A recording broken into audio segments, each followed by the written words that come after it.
And now, it's time for another Dice Tower review with Tom Vasel. Hey folks, I'm Tom Vasel. Today we're taking a look at Choose Your Own Adventure War with the Evil Power Master, who as we all know is the evilest, most power mastereth guy there is. This is the second Choose Your Own Adventure game. The first one was Choose Your Own Adventure Danger House. If you ever played those games as a kid, or read the book, you would know that you would flip through the book and you would come to a choice, you make it, and then you would either die horribly or go on to the next page, or maybe you would win. You never knew what was going to happen. And you would stick your fingers in the pages, or maybe that was just me, to try to get to the best possible ending. They were silly, but when I was a kid, everyone I knew read them at some point. Well, they made games out of them. It's the same kind of thing. It's a cooperative game. You can play it as 1 to 4 players, all working together, again, trying to stop this evil Power Master. Here's how it plays.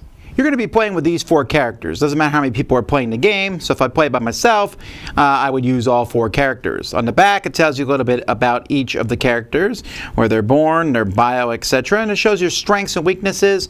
You can see, for example, that Commander Chen has a +1 to strength checks, while Dante has a -1 to strength checks. So you're going to place all these in front of you. You're fighting against the evil Power Master, who's doing something pretty evil. You need to figure out where the evil Power Master's base is by using your signal tracker here.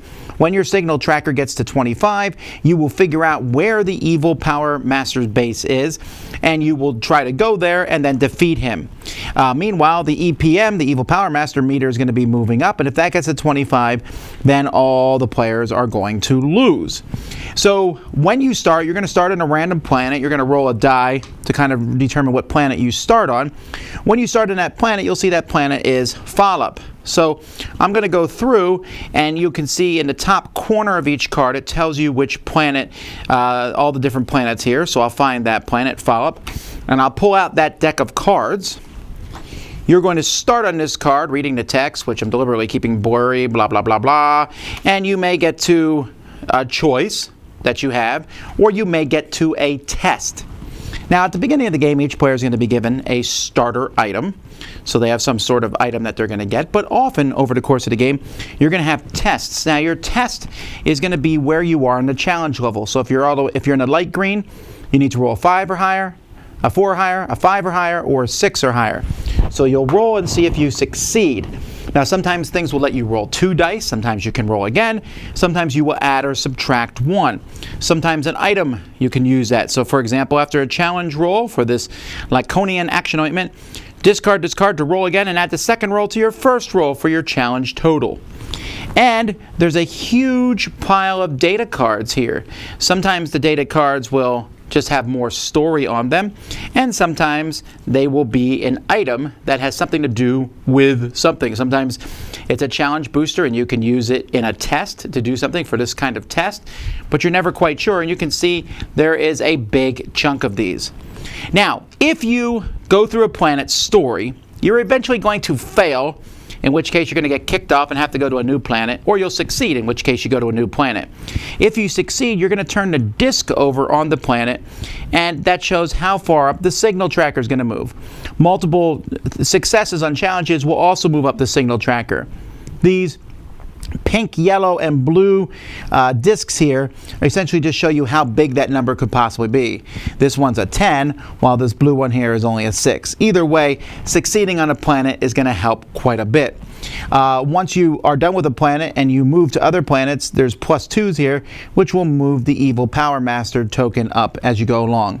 So over the course of a game, you may only see 3 or 4 of the planets. Once you're finished with a planet, there's a card in here which will tell you where the evil Power Master is, depending on which planet you're on when you get up to the top of the signal tracker. So if I'm on Follow-up, it might tell me the evil Power Master's on this planet, and if I'm on Earth, it might tell me he's on Void of Nairo. So the evil Power Master, where they are, and then there's a final showdown that you'll get to, and the final showdown that you get to is going to be different, and I'm trying not to show too much of this, depending on where you found the evil Power Master.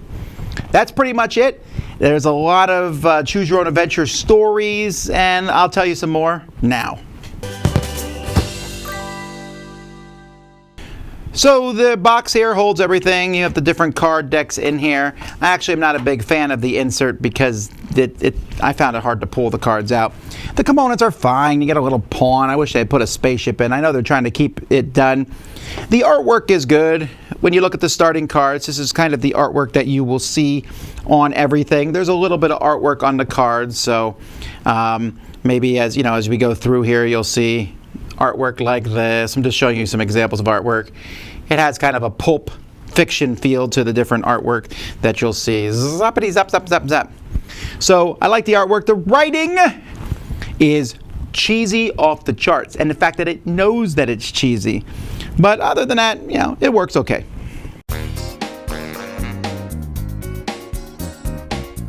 Okay, so that's what's in this game. It's a silly choose-your-own-adventure style game. Now, the very first version of this game, which was Danger House, Choose-Your-Own-Adventure Danger House, was split into 5 chapters. You went through one chapter, then in the next chapter, and the next chapter until you were done. This one, you go from planet to planet, and you can start on any planet. I mean, it's random, but after that, you can go to any planet you want, moving around the board. But you won't see everything on a planet, for one thing. And whether you succeed or fail with a planet, you can go back to that planet and see different things possibly the next time. Or you can see different planets per game. A game might be 3, 4, maybe 5 planets. So I feel like this game is shorter than the first one, but also you can play it multiple times. It has greater replayability, but you'll play it 4 to 5 times. And considering the first one had chapters that long, I feel like this one and the first one, if you play this one multiple times, they take about the same length, except the first one was a story. This one's the same story over and over again. And my, what a cheesy story it is. You're fighting the evil Power Master who's doing an evil thing. He mentions this. The first one was cheesy too, but the first one took itself seriously and you laughed at it because it was cheesy. This one's kind of like, hey, we're being silly. Almost Douglas Adams. Except not as well written as Douglas Adams, that level. And I don't mind the cheesiness. I do mind a little bit when the character seems to stop and wink at the camera like, yeah. Or I found the main characters kind of annoying. I was like, shut up. This one also is kind of weird. In the first one, you go through and boom, you were dead. You go back to your last save point, you start over. In this one, you die a lot too, and then they just kick you off the planet. Which is a little weird because how did you then survive? It's a little odd. It's just like, oh, well, they're not on that planet. Move on to the next one. Dice still make or break this game, although this game does a better thing than the first one in that this game gets harder the better you're doing, as opposed to the first game in which it got harder the farther you went on the one track. So I like that aspect of the game. This game definitely has taught me if you get an item, use it on the next challenge. Use it on the first challenge you come across. There's no reason to hoard items. You want to pass as many challenges as you can. I like it. It's fun. It's silly. You get into it. You can play through it solo. You can play through it with another group of people. Laugh at the story. Laugh at what's going on. Laugh at the results of your choices. I think some people are going to like this one better than the last because this has a little bit more game to it.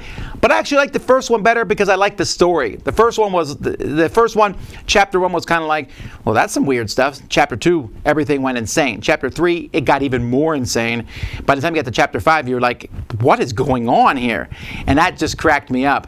This one, everything starts insane, which is fine, but there's just a lot of silliness there. I don't know how to explain it, but I still found it amusing. I still found it fun. I think the replayability in this one is cool to the point where if I played it again, you can just play through it pretty quickly. This one has a one and done type feel to it. And you're like, all right, we died or we won.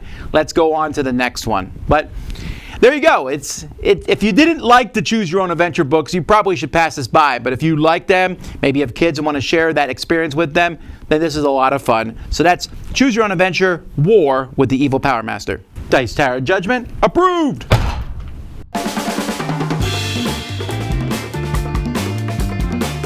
Thanks so much for watching another Dice Tower video. If you enjoy our videos, subscribe to the channel for more fun, comprehensive board game coverage. Also, consider joining us at one of our events. Come to Dice Tower Retreat, a small, intimate gathering where gaming is king. Join us for Dice Tower Cruise, the largest board game cruise. Attend Dice Tower West in Las Vegas for gaming fun on the West Coast, or Dice Tower East in Orlando in sunny Florida. Dice Tower Conventions, the friendliest gaming conventions on Earth. I'm Eric Summerer, and you've been watching the Dice Tower.